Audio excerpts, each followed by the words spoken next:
to make this better this time round. So if you guys enjoyed this little new song, we're gonna teach you guys how to about all the animations at the Disney World. That is what we're gonna do. We're gonna have fun. Teaching you all about old and young. Old and young. Like these two whippersnappers are fighting. You enjoy their show. Do. can enjoy this too. They're old and young. You guys enjoyed that. Hope that's smaller.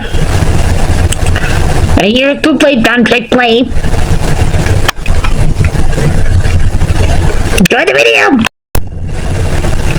Trying to make this better this time round. So if you guys enjoyed this little new song, we're gonna teach you guys how to about all the animations at the Disney World. That is what we're gonna do. We're gonna have fun. Teaching you all about old and young. Old and young. Like these two whippersnappers are fighting. And all the ones who have passed away can enjoy this too. They're old and young. You guys enjoyed that. Hope that's smaller. And here's to play play. Enjoy the video. Alright, all you cool cats. Now back to the lecture.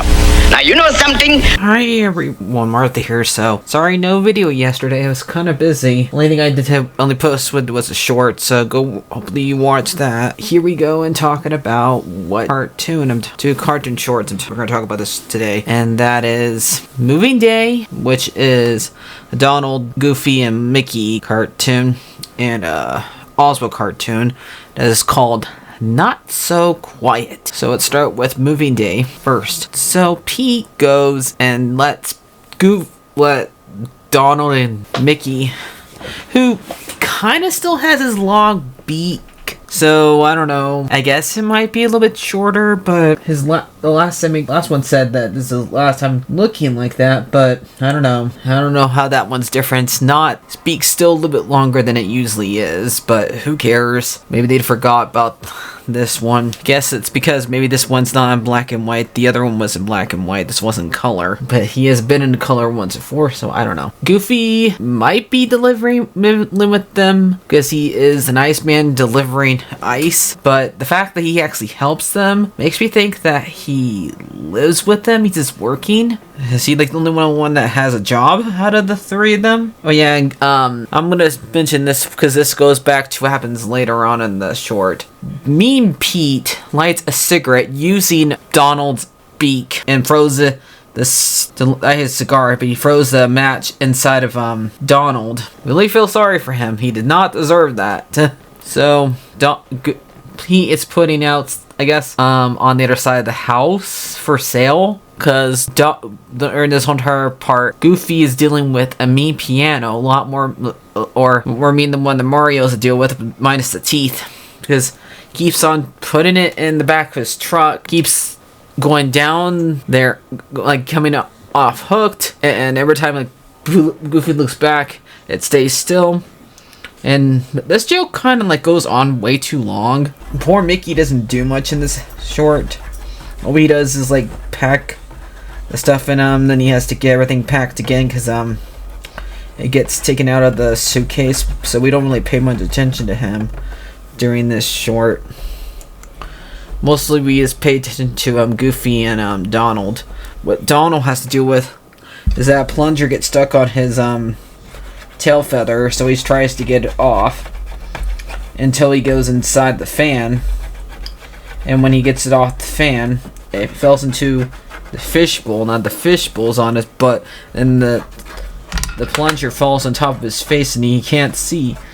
So once he gets the plunger off his face, he goes to wrap it around one of the doors and gets around that way.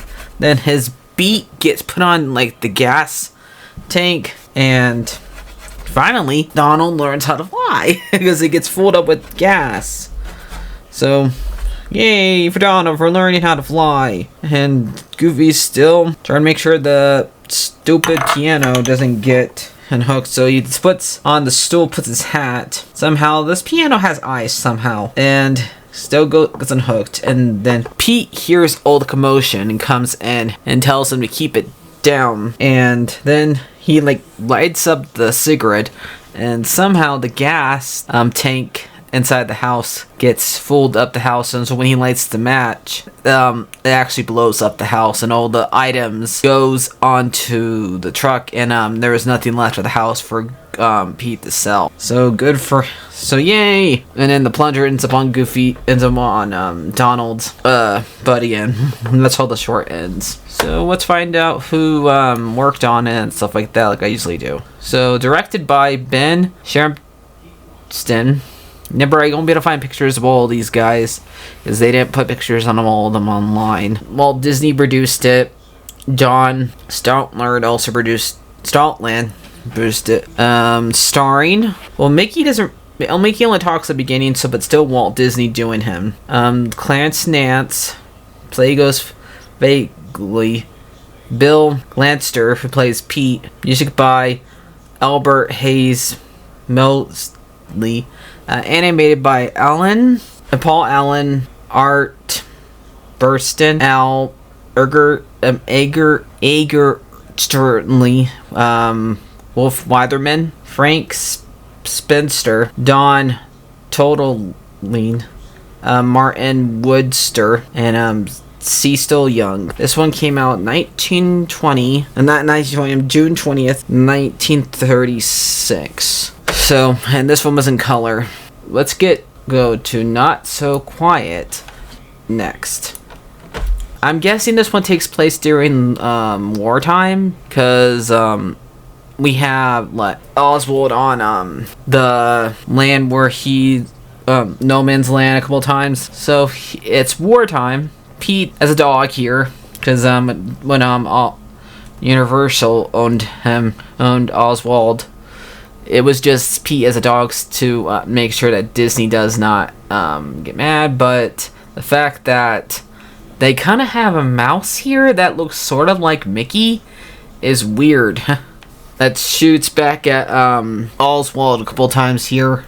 Pete hands him a gun, and there's a hippo and I think Oswald a gun that's bigger than him. An elephant? Is that what their other animal is? Does it say on here? Well, the bigger gun keeps on hitting him because it's bigger than Oswald. So Oswald's having a hard time holding it. And when he says break time, he goes and sees Hortensia on the other side and tries to go over to him, but Pete says no, and he ends up going into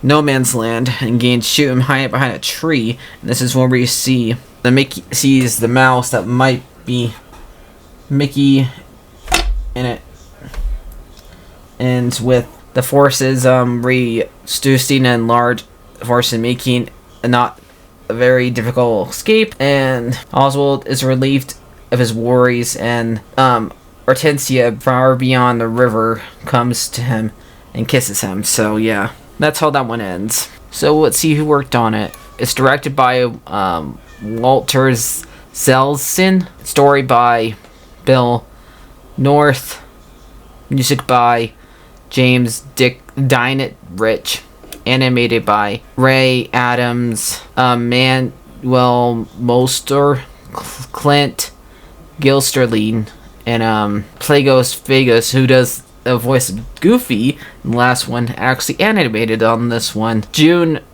30th, 1930th, when this one came out. So these ones they're both good. I just thought some of the jokes went on a little bit too long. So let me get my characters. Hi, this is mine now, and you guys forgot to pay your rent watching Martha's videos. Now, you have to deal with both. Have to deal with me and have to deal with the toys. Enjoy. Why are you being like Pete, Nala? Because I don't like you, rodent. Like, get lost. Get lost. Mickey, run away. I don't want to deal with this anymore. Yeah. How dare you give me a big gun, Hey, how dare you give me a big gun, Nala? Don't you be don't you yell at me. Hey. Hey, Nolan, maybe we should team up. Huh? Don't tell me I'm broken. I broke. I don't like pianos, Nala. I don't like pianos, Nala. I don't. I might as well have fun with you and take away your tag. This is my goofy. I don't like plungers, Nala. What's wrong with plungers? What's wrong with plungers? They get stuck to my butt. I tell you, I don't like split balls. Why? Fish bowls have fish in them. But those get stuck to my butt too. Like, favorite, and subscribe, everybody. And bye-bye. Forget about the red thing, okay? I love you guys. Watch Martha's videos. Bye. This is my camera. I'm gonna tear the wire. Like, here, subscribe.